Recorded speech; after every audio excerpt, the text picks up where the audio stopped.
Hello friends, আসসালামু আলাইকুম। আজকে ভিন্নধর্মী একটা কচুর রেসিপি শেয়ার করব। কচু তো সবসময় আমরা একই রকমভাবে রান্না করে থাকি, তাই আজকে একটু ভিন্ন রকম করে রান্না করেছি। একই রকম খেতে খেতে খারাপ লাগে থাকলে অবশ্যই এভাবে ভিন্নভাবে তৈরি করে দেখবেন, ভালো লাগবে। প্রথমেই একটা হাঁড়িতে আমি 3 থেকে 4 টেবিল চামচ তেল দিয়ে দিচ্ছি। এবার এর মধ্যে দিয়ে দিচ্ছি সেদ্ধ করে নেওয়া কচুটাকে আমি ছোট ছোট করে কেটে নিয়েছি। আর অবশ্যই কচুটাকে ভালো করে সেদ্ধ করে নিতে হবে। এবার একটু হলুদ এবং একটু লবণ দিয়ে ভেজে নেব।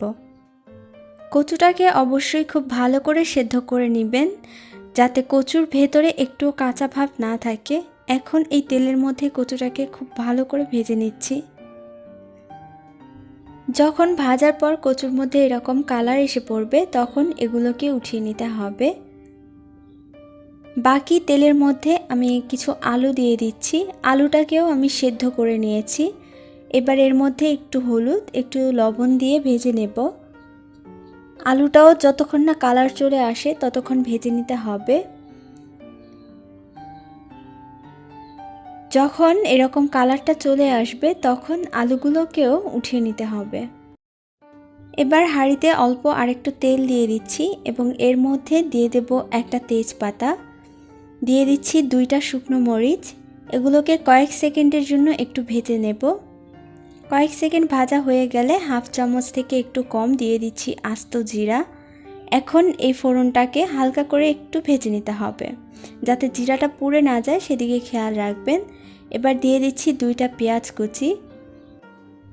পেঁয়াজটা যখন ভাজা হয়ে যাবে তখন অল্প একটু পানি দিয়ে দিচ্ছি। মশলা দিব যাতে পেঁয়াজগুলো পুড়ে না যায়। 1 চা চামচ রসুন বাটা, 1 চা চামচ আদা বাটা দিয়ে দিলাম। এই যে আমি এই ছোট চামচটা ব্যবহার করছি। এখন দিয়ে দিচ্ছি হাফ চা চামচ জিরার গুঁড়া, হাফ চা চামচ ধনিয়ার গুঁড়া দিয়েছি। এবার দিয়ে দিচ্ছি হাফ চা চামচ হলুদের গুঁড়া আর 1 চা চামচ মরিচের গুঁড়া। মশলাগুলো দেওয়া হয়ে গেছে। এখন পরিমাণ মতো লবণ দিয়ে দিলাম। লবণটা দিয়ে এই মশলাগুলো নেড়ে ভালো করে মিশিয়ে নিতে হবে এবং মশলাগুলোকে খুব ভালো করে কষাবো। তার আগে দিয়ে দিচ্ছি একটা বড় সাইজের টমেটো কুচি। আপনাদের কাছে যদি টমেটোটা না থাকে তাহলে না দিলেও চলবে।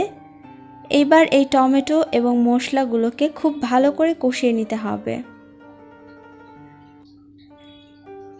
যখন মশলাটা এরকম লেগে আসবে এবং তেলটা ভেসে উঠবে তখন আরেকটু পানি দিয়ে এই মশলাটাকে আবারও ভালো করে কষিয়ে নিতে হবে। এই মশলাটাকে খুব ভালো করেই কষাতে হবে। যত ভালো করে মশলা কষাবেন তরকারিটা খেতে কিন্তু ততই ভালো লাগবে। এইবার কষানো হয়ে গেলে দিয়ে দিচ্ছি সেই ভেজে রাখা আলু এবং কচু এবং আলুটাকে দিয়ে এগুলোকে ভালো করে মিশিয়ে নিচ্ছি মশলার সাথে। মিশিয়ে নেওয়া হয়ে গেলে ঢাকনা দিয়ে ঢেকে এগুলোকে ভেজে নেব মশলার মধ্যে কয়েক মিনিটের জন্য। যখন নিচে লেগে আসবে বারবার দেখবেন, আর মাঝে মাঝে অবশ্যই নেড়ে দিবেন যাতে নিচে পুড়ে না যায়। এখন আমি পরিমাণ মতো ঝোল দিয়ে দেব। ঝোলটা এমনভাবে দিতে হবে যাতে আলু আর কচুটা একটু ডুবে থাকে, দেখতেই পারছেন। এখন ঢাকনা দিয়ে ঢেকে আমি 10 থেকে 15 মিনিটের জন্য রান্না করব অল্প আঁচে। 15 মিনিট পর যখন ঝোলটা কমে আসবে তখন দিয়ে দিচ্ছি হাফ চামচ থেকে একটু কম গরম মশলা আর কয়েকটা কাঁচামরিচ ফালি ব্যবহার করছি। এবার এগুলোকে খুব ভালো করে একটু মিশিয়ে নেব আর এখান থেকে কয়েকটা আলু আমি ম্যাশ করে দেব। এতে করে ঝোলটা একটু আঠালো হবে এবং তরকারিটা খেতে ভালো লাগবে। ঝোলটা এমন রেখেই নামিয়ে নিতে হবে, কারণ পরে শুকিয়ে যাবে। এই তো আমি নামিয়ে সার্ভ করে নিয়েছি। আশা করছি আজকের রেসিপিও আপনাদের অনেক কাজে আসবে। রান্না করার পর অবশ্যই জানাবেন কেমন হলো। সবাই অনেক ভালো থাকবেন, সুস্থ থাকবেন। আল্লাহ হাফেজ।